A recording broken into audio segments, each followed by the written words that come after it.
Buenos días a todos los alumnos que están inscritos en el curso de nutrición para el alto rendimiento. Empezamos esta semana con la unidad 1, que es fuentes de energía para la contracción muscular durante el ejercicio.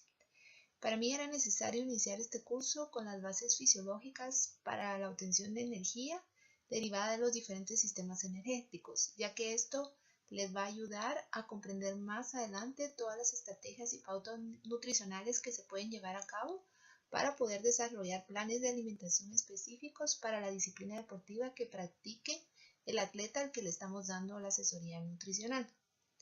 Entonces, empecemos el curso. Primero tenemos que hablar del ATP, que es la primera fuente de energía para la contracción muscular. Para poder utilizar la energía química de los alimentos, las células tienen primero que convertir esa energía en ATP. Todos los procesos que requieren energía, incluyendo la energía para la contracción muscular, requieren ATP. Entonces, lo que tenemos es que el músculo tiene pequeñas cantidades de ATP almacenados para esfuerzos máximos de 2 a 4 segundos. Entonces, nosotros realizamos una contracción muscular de ese tiempo, y entonces el ATP que está en el músculo se va a ayudar se va a utilizar para producir energía, y entonces se va a liberar el ADP, que es el adenina difosfato, y un fosfato. A medida que aumenta el ADP y se acaban las reservas en el músculo de ATP que tiene almacenado, ya se van a empezar a utilizar los otros sistemas energéticos para la producción de energía. El primero va a ser la fosfocreatina, como dice aquí. Luego va a ser el glucógeno o la glucosa que viene de los carbohidratos, grasas y proteínas. Bueno, entonces, como habíamos mencionado, solo hay una cantidad suficiente de ATP almacenado para proporcionar ATP para mantener la contracción muscular. Entonces, luego ya se van a empezar a activar estos tres sistemas que los vamos a hablar en detalle en las diapositivas posteriores. Y lo importante de aquí es que estos dos sistemas se consideran sistemas anaeróbicos, y este que es la glucólisis aeróbica o la respiración aeróbica se considera aeróbico. Quiere decir que en este no se utiliza oxígeno para producir energía, y en este sí se utiliza oxígeno para producir energía.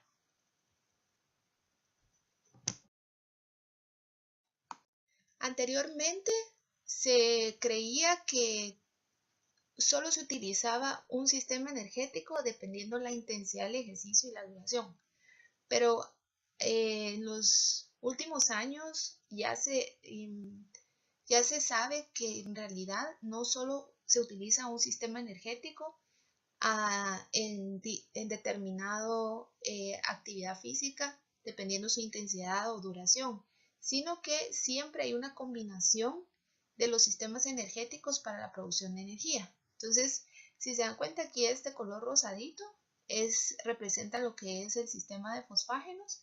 Luego, esto que está acá, que es celestito, representa el sistema anaeróbico, y la glucólisis anaeróbica, y este es el sistema aeróbico. Entonces, entre más corta duración y más intensidad, se va a utilizar más el sistema de fosfágenos, y luego va a empezar a activarse más el sistema de la glucólisis anaeróbica. Por último, para empezarse a activar el sistema aeróbico después de los 2 minutos de ejercicio continuo. Entonces, ahorita vamos a hablar del sistema de fosfágenos. Y para este sistema lo que nosotros utilizamos como fuente de energía es la fosfocreatina. Entonces, ¿qué es la fosfocreatina? Es un compuesto alto en energía y está compuesto de ATP y creatina, y está almacenado en pequeñas cantidades en el músculo. Entonces, la creatina nosotros la podemos obtener ya sea de la dieta, o también puede ser sintetizada por 3 aminoácidos que se llaman la glicina, arginina y metionina. Este es un esquema del sistema de fosfágenos bastante sencillo, en donde tenemos la fosfocreatina en el músculo. Cuando los niveles de ADP empiezan a incrementarse, eso quiere decir que hay déficit de energía. Entonces, esto va a dar la señal para que el sistema de fosfágeno se active. Y entonces, al juntar la fosfocreatina con ADP, se libera ATP y se libera creatina. El sistema de fosfágenos puede prevenir la depleción de energía formando rápidamente ATP proveniente del ADP y el fósforo. Esto ocurre en el citoplasma. Esto es bien importante porque esto quiere decir que ocurre fuera de la mitocondria.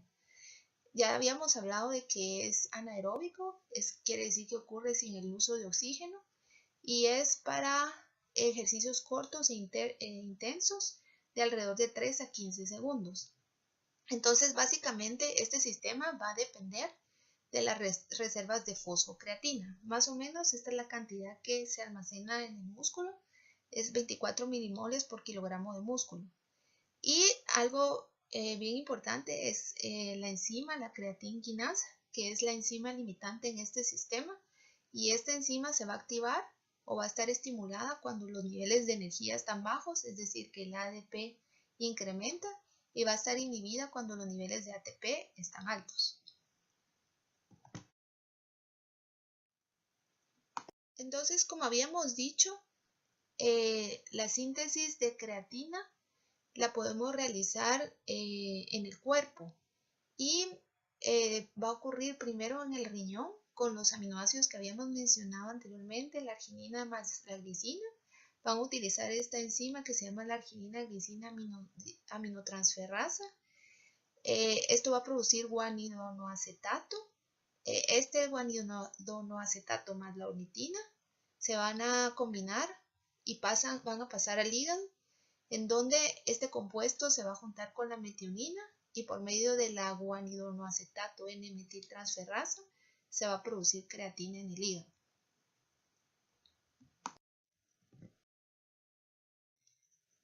Entonces vamos a hablar de seguir hablando del sistema de fosfágenos y conocer cuál es el mayor beneficio de la suplementación con creatina.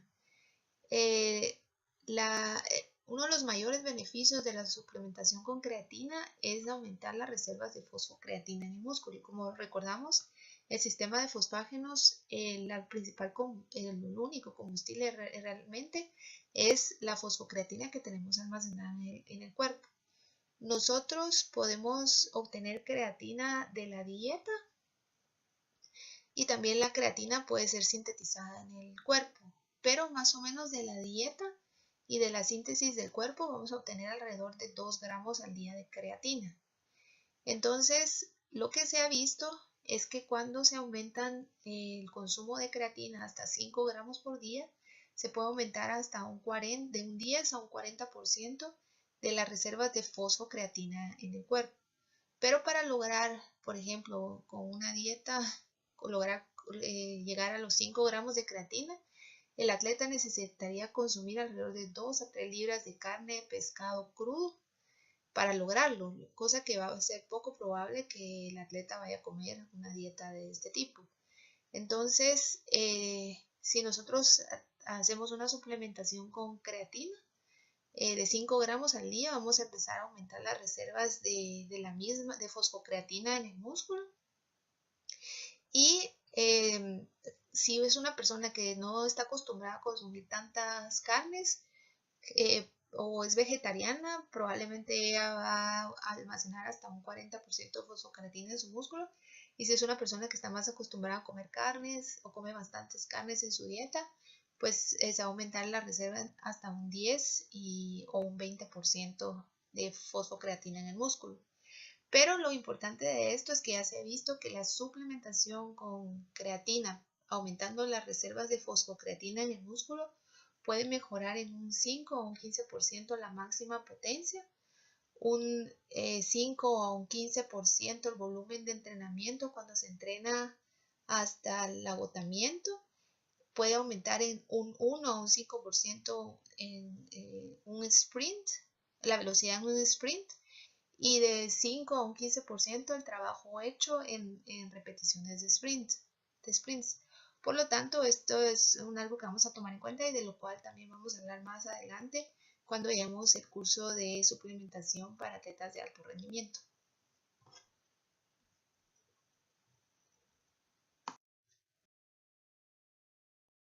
Entonces, hay que recordar que cuando se utiliza el sistema de fosfágenos, la creatina que está unida a la fosfocreatina queda libre. Para poder reponer esta fosfocreatina, aquí está, miren, queda la creatina libre. Y entonces, para poder reponer esa creatina, ella utiliza la vía aeróbica en un proceso que se llama creatine shuttle, que es como transporte de creatina. Y entonces se necesita la presencia de oxígeno para que la fosfocreatina pueda reponer el ATP. Sin embargo, la recuperación de la fosfocreatina derivada de la creatina depende del metabolismo aeróbico, el cual toma lugar en la mitocondria de la célula. Si se dan cuenta, o sea, esto quiere decir que el sistema de fosfágenos para la obtención de energía sí es eminentemente anaeróbico, pero para poder volver a utilizar, a reabastecer de fosfocreatina al músculo, se necesita el sistema aeróbico para este propósito. Entonces, una cosa importante es que depende de qué depende cuánto tiempo le va a tomar a la creatina ser refosforilizada. Esto va a depender del tiempo en que se hizo el ejercicio y qué tanto se depletaron las reservas de fosfocreatina durante la contracción muscular, pero más o menos se toma entre 1 a 2 minutos, inclusive puede ser hasta 5 minutos, el que nosotros podamos volver a reabastecer el músculo con fosfocreatina. Entonces, por eso es bien importante que cuando se hacen sesiones sobre todo cuando se trabaja la fuerza, entre cada set de repeticiones, se tiene que tratar de descansar la mayor cantidad de tiempo posible, hasta 2-3 minutos, para poder tener otra vez listas las reservas de fosfocreatina para poder empezar a hacer otra vez la rutina. Entonces, ¿qué deportes y actividades tienen predominancia del sistema de fosfágenos? Van a ser sprints cortos y rápidos como 100 metros planos de carrera en atletismo, o por ejemplo un sprint en 40 yardas de fútbol americano. Aquí tenemos a Usain Bolt en los 100 metros planos. Él definitivamente el sistema energético predominante que más utilizaba era el sistema de fosfágenos. También actividades cortas y potentes como lanzamiento en atletismo o clavar la bola en baloncesto. Y actividades que requieren gran cantidad de fuerza como levantamiento, los levantadores de pesas. Ahora vamos a hablar de los carbohidratos como combustible para ejercicios de corta duración y alta intensidad. Vamos a empezar a hablar de la glucólisis anaeróbica y debemos que saber que la glucólisis anaeróbica es el desdoblamiento anaeróbico de la glucosa y el glucógeno, es decir, que se rompen las moléculas tanto de glucosa y glucógeno. Esto va a ocurrir en el citoplasma, fuera de la mitocondria, durante actividades relativamente intensas de alrededor de 30 segundos a 2 minutos, pero si se recuerdan habíamos hablado que el sistema de fosfágenos se va a activar en un periodo desde 3 a 4 segundos hasta 15 segundos. Entonces alrededor de los 15 segundos ya la glucólisis anaeróbica se empieza a ver bastante predominante. ¿Cuál va a ser el resultado final de esta glucólisis anaeróbica? 2 lactatos más 2 a 3 ATPs netos. Y vamos a hablar en detalle todo el esquema enzimático y de las reacciones enzimáticas que ocurren durante la glucólisis anaeróbica. Pero a pesar de que la ventaja más importante de esta vía energética es que obtenemos energía bastante rápido, cuando tenemos depresión por alguna contracción muy intensa del músculo, esta nos ayuda a repletar la energía rápido. Las desventajas son que no puede sostener la producción de ATP por mucho tiempo.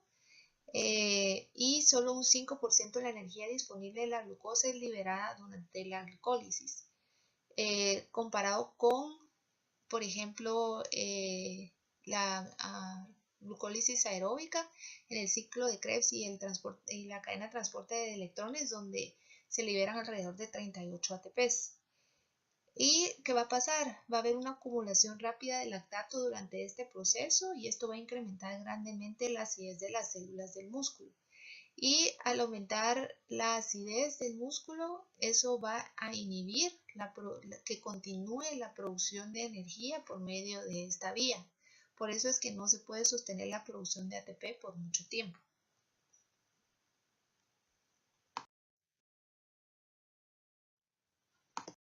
Entonces aquí tenemos una forma más gráfica y bastante simple de lo que es la glucólisis anaeróbica.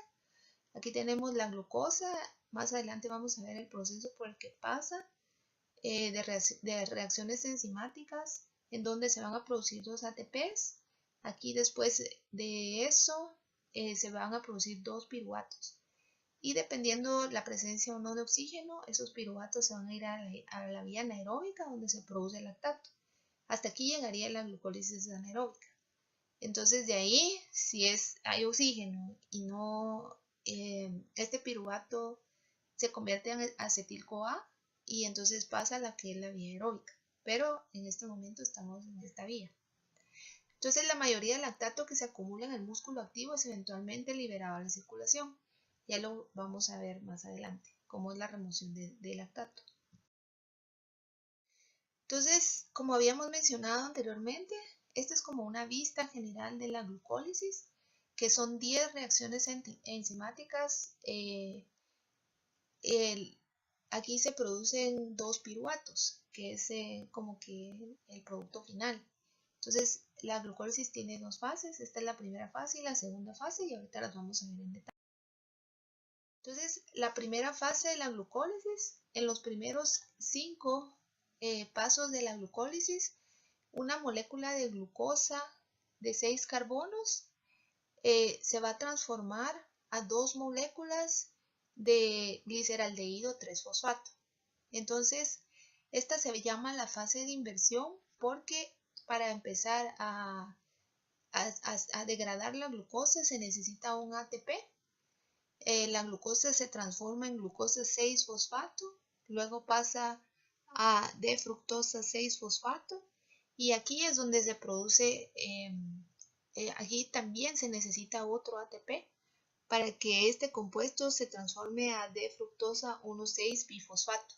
Y de ahí ya tenemos nuestras 2 moléculas de gliceraldehído 3-fosfato.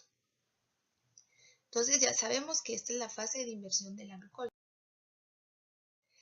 Luego tenemos la fase 2 de la glucólisis. En esta segunda fase, cada molécula de gliceraldehído 3-fosfato se va a transformar en piruvato, pero para eso va a pasar a través de 5 reacciones enzimáticas. Entonces, esta fase es de pago de energía, porque por cada gliceraldehído 3-fosfato se producen 2 ATP.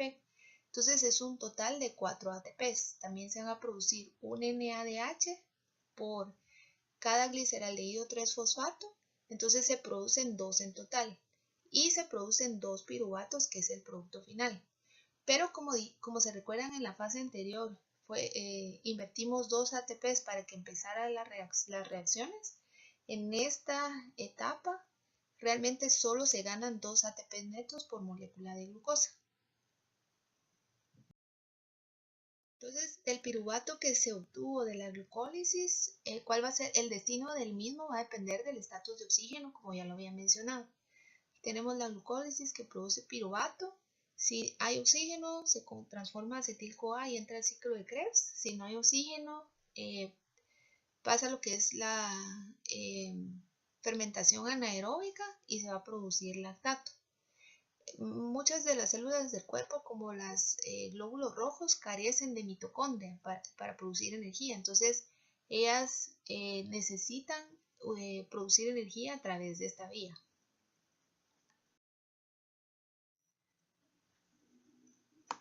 Entonces, cuando empezamos a realizar ejercicios de tan alta intensidad y corta duración, empiezan a acumularse bastante lactato y estas concentraciones de lactato aumentan en las células de este músculo activo. Pero conforme van aumentando, estos tienen que ir saliendo de la célula y pasan a la sangre. El músculo carece de unas enzimas necesarias para poder transformar el lactato a piruvato y luego a glucosa. Por lo que por eso es que el lactato se va a la sangre y de ahí puede pasar ya sea al corazón, al hígado o a los riñones. Pero el lactato en el corazón y el hígado puede ser metabolizado aeróbicamente y para poder ser utilizado como fuente de energía, pero para que el músculo lo pueda volver a utilizar, se pueda volver a utilizar la glucosa del lactato, el lactato pasa al hígado y aquí entra produce glucosa en un proceso que se llama ciclo de Cori. Entonces, si se dan cuenta, aquí tenemos el músculo, tenemos la glucosa que produce 2 piruvatos, esto produce 2 lactatos, esos 2 lactatos pasan al hígado y en el hígado esto se transforma a piruvato otra vez, esto a glucosa y la glucosa otra vez puede llegar al músculo para formar energía. Entonces, si se dan cuenta, el lactato realmente es una fuente muy importante o un sustrato muy importante de energía para el músculo. Y los atletas, los entrenadores tratan de que los atletas entrenen para poder crear adaptaciones que les ayuden a remover más rápido el lactato y también que el lactato pueda volver a utilizarse como fuente de energía. Y he escuchado lo que es el dolor muscular y que la gente dice, es que se me acumuló el lactato. Yo les quería enseñar esta gráfica donde están una fibra muscular que está perfectamente alineada a los sarcómeros, la línea Z, pero después de hacer un ejercicio donde provoca mucho rompimiento de la fibra muscular, como son los ejercicios excéntricos, esto, miren cómo se mira la fibra muscular 48 horas después y luego 7 días después hay una reparación, pero no está completamente reparado. Entonces, a lo que voy es que realmente lo que produce el dolor cuando nosotros hacemos este tipo de ejercicios es que hay inflamación en el músculo. Entonces, la acidez produce un poco de dolor, pero la inflamación es lo que más produce el dolor. No es el lactato como tal el que produce ese dolor. Entonces, para que lo puedan ver de forma más gráfica, a mí me gusta cuando veo los dibujos de esta forma porque me lo puedo imaginar. Aquí se ve a nivel celular la glicólisis como tal, ¿verdad? Aquí vemos que aquí está la célula con el núcleo y todos los organelos y dentro de esos organelos está la mitocondria que está aquí en más grande. Entonces, la glucólisis se realiza afuera de la mitocondria, donde la glucosa es transformada a 2 piruvatos, la forma más sencilla, ¿verdad? Y luego, pues si hubiera presencia de oxígeno, pues ya se transforma a acetil-CoA y pasa al ciclo de Krebs dentro de la mitocondria. Pero esto es una forma más gráfica donde ustedes pueden apreciar dónde se realiza la glucólisis anaeróbica. Entonces, ¿qué deportes o actividades tienen predominancia del sistema de la glucólisis anaeróbica? Los sprints largos como 400 metros de carrera en atletismo utilizan más este sistema. También cuando se hacen repeticiones de alta intensidad de sprints, como sprints intermitentes en el caso del fútbol, por ejemplo, o fútbol soccer o el básquetbol, o incluso en el fútbol americano, ¿verdad? Ahí se utiliza más este sistema. También cuando se hacen repeticiones de actividades de alta fuerza, como de 10 a 15 repeticiones, cuando se va al gimnasio y se hacen levantamiento de pesas de este tipo. Esto es más cuando se trabaja como más hipertrofia que fuerza. Intervalos de repetición regular como 50 a 100 metros de natación en intervalos. Entonces todos estos tendrán mayor predominancia del sistema de la glucólisis anaeróbica. Luego, ahorita vamos a hablar del sistema aeróbico u oxidativo.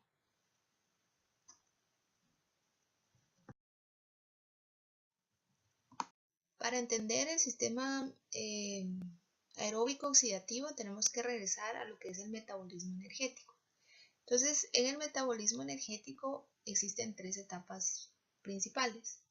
La primera etapa es donde tenemos las macromoléculas, proteínas, carbohidratos y lípidos, y estos se desdoblan en sus compuestos de construcción. Las proteínas se van a transformar en aminoácidos, los carbohidratos se van a formar a glucosa, y los lípidos por la lipólisis se van a transformar a glicerol y ácidos grasos. Luego, en la segunda etapa, los componentes de la construcción son degradados a un producto común como es el acetil-CoA. Entonces, el acetil-CoA está acá. Entonces, de la glucosa pasa por todo este proceso y se transforma a piruvato. Las proteínas pueden transformarse a piruvato, lo vamos a ver más adelante, igual que los lípidos, y entrar a formar acetil-CoA. Luego, el ciclo de Krebs es la tercera etapa, y luego la cadena de transporte de electrones que dan lugar a la producción final de agua, dióxido de carbono y amonio. Y el ATP es producido en varias etapas de este metabolismo energético, pero se produce mayormente en la cadena de transporte de electrones. Entonces, si lo queremos ver más gráfico, aquí tenemos nuestra fuente de proteína, carbohidratos y grasas. Aquí las proteínas pueden entrar directamente a producir acetil-CoA o entrar directamente al ciclo de Krebs. La glucosa o los carbohidratos se transforman a glucosa, por la glucólisis se transforman a acetil-CoA, y las grasas se transforman por medio de la lipólisis a ácidos grasos en la sangre, y por medio de la beta oxidación estos ácidos grasos se transforman a acetil-CoA. Entonces, esto era bien importante que lo recordaran. Entonces, si el oxígeno está disponible, ya hemos hablado que el piruvato va a entrar al camino de la respiración aeróbica. Quiere decir que el ejercicio tal vez en este momento ya no es tan intenso y de más larga duración. Entonces, el piruvato va a ser transportado a la mitocondria, donde ahí es convertido a acetil-CoA. Esto va a generar NADH en su forma reducida de NAD, y luego el acetil-CoA, que ya está transformado, ya puede empezar a hacer lo que es el ciclo de Krebs. Entonces, ahorita vamos a hablar de la respiración aeróbica y las etapas de la respiración aeróbica. Entonces, de primero empieza con el desdoblamiento aeróbico de la variedad de sustratos, como lo vimos anteriormente: carbohidratos, proteínas y grasas, que ya dijimos que van a entrar van a proporcionar diferentes cantidades de ATP. La glucosa va a proporcionar entre 36 y 39 ATPs, los aminoácidos de 12 a 15 ATPs, y los ácidos grasos va a variar dependiendo la longitud de la cadena del ácido graso, pero más o menos 129 ATPs. Entonces, si se dan cuenta, los que más producen energía son los ácidos grasos. Entonces, va a ocurrir a lo largo de varios pasos. Entonces, los carbohidratos entran a la fase 1, que es la glucólisis, y ahí es donde se transforma la glucosa a piruvato. Las proteínas y las grasas pueden entrar ya sea en esta etapa o en esta etapa, dependiendo qué proteínas son o qué aminoácidos son. Ya dijimos que se utilizan en actividades más largas a partir de los 2 minutos. Aquí dice 5 minutos o más, pero realmente a partir de los 2 minutos la respiración anaeróbica se hace más predominante. Entonces, en esta etapa es la formación de acetil-CoA, y durante la respiración aeróbica de la glucosa, el piruvato entra a la mitocondria en lugar de formar lactato, como ya habíamos visto. Y algunos aminoácidos pueden formar piruvato, principalmente lo que es la alanina, también el triptófano, cisteína, serina, glicina y treonina. Y algunos aminoácidos pueden sobrepasar este paso y entrar al ciclo de Krebs directamente, pero la isoleucina, por ejemplo, puede formar directamente lo que es acetil-CoA. En esta etapa se producen algo muy importante, el 2-NADH y 2-acetil-CoA. Y la etapa 3 de la respiración aeróbica es lo que es el ciclo de Krebs. Entonces, en el ciclo de Krebs, los ácidos grasos también pueden ser desdoblados y entrar como acetil-CoA. Ya dijimos que los aminoácidos pueden formar acetil-CoA como la isoleucina. Y aquí la enzima limitante es la isocitrato deshidrogenasa. También va a estar estimulada por alta cantidad de ADP, o sea, déficit de energía, y va a estar inhibida por una reducción de ATP. Por cada ciclo ¿cómo se llama? De Krebs se forman 3 NADH, un FADH y un ATP.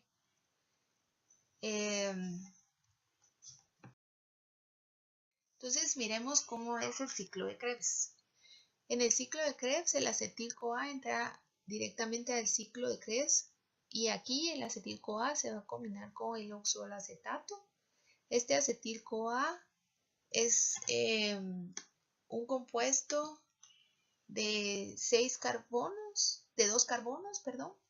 Si se dan cuenta que están los 2 carbonos y el citrato, el oxoacetato son 4 carbonos. Entonces se juntan estos dos y forman citrato, que es un compuesto de 6 carbonos. Entonces, esto después pasa por esta serie de reacciones químicas que básicamente se puede resumir que son 10 reacciones químicas para volver a producir oxoacetato, producir toda esta serie de NADH y FADH y después producir también dióxido de carbono. Recordemos que la glucosa produce 2 piruvatos por molécula de glucosa, entonces por molécula de glucosa el ciclo de Krebs se va a activar 2 veces y este va a continuar si hay suficiente sustrato para que lo siga activando. Entonces la respiración aeróbica termina con esta etapa que es la cadena de transporte de electrones. Entonces aquí lo que pasa es que esto se produce en el espacio intermembránico de la mitocondria. Y entonces aquí los NADH y FADH que se produjeron a lo largo de todos los demás, de la glucólisis hasta el ciclo de Krebs, son liberados al espacio intermembránico de la mitocondria. Y este flujo a lo largo de esta membrana estimula la acción de la ATP sintetasa para formar ATP. Cada NADH produce 3 ATPs, cada FADH produce 2 ATPs debido a que entran en la cadena después. Y aquí la enzima limitante es la citocromo oxidasa. Va a estar estimulada por una alta déficit de energía o alta cantidad de ADP y inhibida por una alta cantidad de ATP. Entonces tal vez aquí lo vemos de forma más gráfica. Si se dan cuenta, aquí está la mitocondria y estas dos líneas que se ven acá es como, esta es la membrana, pero la membrana no es una membrana plana, sino es una membrana que tiene un espacio intermembránico en ella. Y aquí en este espacio es donde se bombea los hidrógenos. Y esto lo que hace es que crea un gradiente electroquímico donde hay una gran fuerza para remover los iones de hidrógeno porque ellos quieren regresar de vuelta hacia la matriz.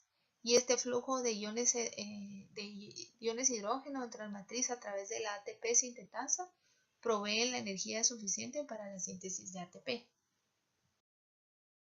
Aquí sí vamos contando los ATPs que se forman en el camino. Primero vemos que por la glucólisis se producen 2 ATPs. Luego, cuando este piruvato es transportado a acetil-CoA, se producen 2 NADH. También aquí se producen otros 2 NADH y otros 6 NADH y otros 2 FADH. Por cada molécula de NADH se producen 3 ATPs. Y aquí tenemos 10 NADPs, entonces, 10 NADH, entonces eso da 30 ATPs.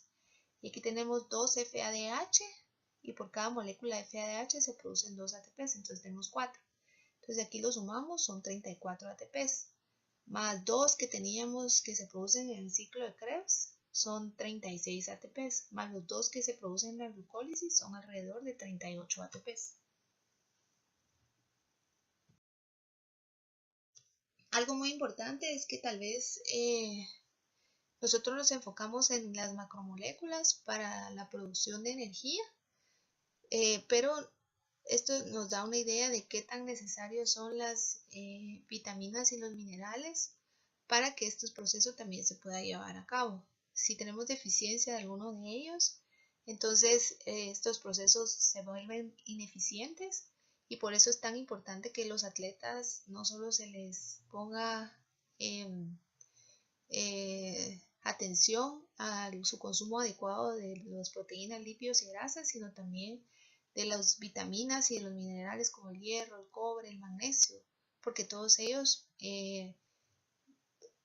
participan en todos estos procesos de producción de energía. Ahora vamos a hablar de lo que pasa con el glucógeno versus la glucosa como combustible muscular. Tenemos que recordar que el glucógeno es un almacén temporal de glucosa en el hígado. Vamos a almacenar alrededor de 100 gramos en el hígado y en el músculo alrededor de 350 gramos. En el hígado lo conocemos como glucógeno hepático y en el músculo como glucógeno muscular. El glucógeno va a ser desdoblado glucosa, ya sea por la vía aeróbica o anaeróbica, como lo vimos anteriormente, en donde el glucógeno muscular va a suplir la glucosa para el músculo activo, básicamente, y por el otro lado, o al contrario a esto, el glucógeno hepático va a ser usado para mantener los niveles de glucosa en sangre.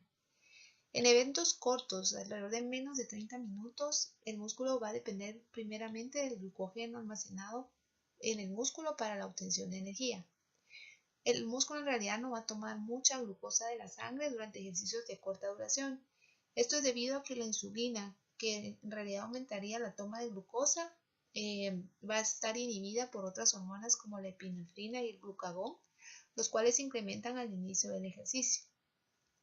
Cuando el ejercicio incrementa, ya sea en tiempo o intensidad, las reservas de glucógeno muscular van a empezar a reducirse y el músculo empieza a tomar la glucosa de la sangre como fuente de energía. La depresión, entonces, ¿qué va a pasar? La depresión del glucógeno en el músculo va a contribuir a la fatiga, el atleta ya no va a poder continuar la actividad física y la depresión, por el contrario, la depresión del glucógeno hepático va a contribuir a la disminución de glucosa en sangre. Al atleta le podría dar hipoglicemia.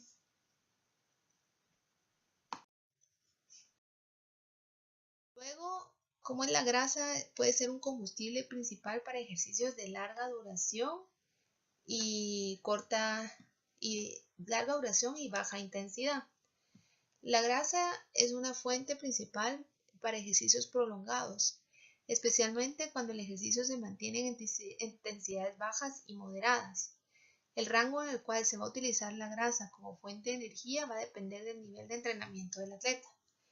Cuando tenemos un atleta bien entrenado, las adaptaciones del entrenamiento le permiten a este atleta que utilice más grasa como fuente de energía y esto le ayuda a conservar el glucógeno cuando sea necesario. Por ejemplo, cuando ya se acerca el sprint que tiene que dar para llegar a la meta, ellos todavía van a poder tener reservas de glucógeno para poderlo hacer. Y la grasa almacenada en el músculo en forma de triglicéridos es la que mayormente se utiliza en este tipo de actividades. Aquí tenemos una gráfica donde están las fibras musculares y también podemos ver lo que son las células de grasa. Y esas células de grasa son de suma importancia en los deportistas y los que tienen estas adaptaciones al entrenamiento para poder preservar el glucógeno muscular hasta el último momento. Ahora vamos a ver las características de los tres sistemas energéticos en forma de síntesis. Primero que nada, lo que tenemos que ver aquí es que todos estos sistemas energéticos se activan para producir ATP o energía. Los dos primeros sistemas, que es el sistema de fosfágenos y el sistema de la glucólisis anaeróbica, se llevan a cabo afuera de la mitocondria, en el citoplasma. Al inicio, cuando son los primeros 4 a 15 segundos, vamos a utilizar lo que es el sistema de fosfágenos. Por ejemplo, en deportes como 100 metros planos. Aquí, si se dan cuenta, el 95% de la energía va a venir del sistema de fosfágenos, solo un 3% va a venir de la glucólisis anaeróbica y un 2% va a venir del sistema aeróbico. Como ya habíamos mencionado, siempre va a haber una combinación de los tres sistemas para la producción de energía. Luego, cuando ya pasaron más de 15 segundos, empieza a ver bastante predominante el sistema de la glucólisis anaeróbica. Entonces, en este sistema vamos a empezar a utilizar menos el sistema de fosfocreatina, alrededor de un 20%. La glucólisis anaeróbica va a empezar a incrementarse hasta un 55% y la respiración aeróbica o la glucólisis aeróbica alrededor de un 25% menos, dependiendo cuál es el deporte que se está haciendo o la actividad física que se está realizando. Cuando ya pasa más de los 2 minutos de que se ha realizado el ejercicio, se va a activar lo que es el sistema aeróbico. Entonces este ya va a ser dentro de la mitocondria. Aquí se va a llevar a cabo el sistema del ácido cítrico del ciclo de Krebs y de la cadena de transporte de electrones para producir ATP. Aquí ya solo un 5% de la energía se va a proveer de la fosfocreatina, un 5% de la glucólisis anaeróbica y un 90% del sistema de la glucólisis aeróbica. Entonces, aquí tenemos los tres sistemas. Miramos que el sistema de fosfágeno, la velocidad de acción es muy rápida, la glucólisis anaeróbica es rápida y la glucólisis aeróbica es muy lenta. Cantidad de ATP que provee, fosfágenos muy poco, la glucólisis anaeróbica poco, 2 ATPs, la glucólisis aeróbica bastante, dependiendo qué sustrato energético, pero ya sabemos que de la glucosa podemos obtener 38 ATPs. Y la duración de la acción es en eventos muy cortos, ya dijimos de 4 segundos hasta 15 segundos, la glucólisis anaeróbica en corto, de 15 segundos hasta 2 minutos, y la glucólisis aeróbica largo, de 2 minutos en adelante. Entonces, aquí está sintetizado y es el resumen de los tres sistemas energéticos que eran importantes que ustedes conocieran y volvieran a recordarse de las clases de fisiología del ejercicio para que esto lo puedan tener presente a la hora de conocer las pautas nutricionales para la elaboración de planes de alimentación de atletas de diferentes disciplinas o deportes.